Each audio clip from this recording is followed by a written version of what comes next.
time. That notion of failing to get across the good stuff, there are two ways into it. You've got Sizewell, and some of this may not happen, but you certainly, if Boris Johnson can take the credit for building 40 hospitals that even he knew were never going to happen and would never exist, then Labour could take a little bit more credit for apparently genuinely intending to build Sizewell C, to expand our airports, to resurrect HS2.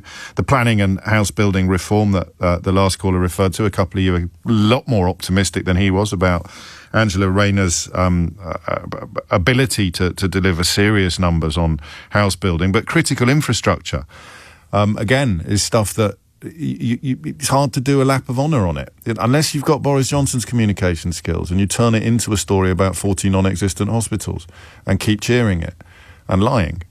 But, you know, how do you make the boring stuff sexy? I don't know, but they're not doing it. And then on a more lower level, if you like, on a more local level, just in the last week to the end of June, energy bills for manufacturers come down by about 25%. NHS waiting lists are down to their lowest level in 2 years, about 250,000 fewer people now waiting for operations since the general election. Mobile phone black spots on trains, again, may not sound sexy, but if you try to keep in touch with the office or even the kids when you're on a train, you'll know that this is actually quite a big deal in the context of our lives. 16 major rail routes getting the black spots removed, the dead zones killed off, if you like. Mental health services, 6,700 extra mental health staff hired in the last year. May not sound like a lot, but it's a heck of a lot more than nothing. And from later this year, the NHS will be rolling out cervical screening at home, HPV self-sampling kits, which could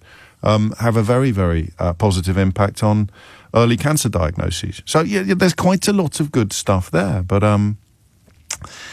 I guess you could be forgiven for not knowing about it.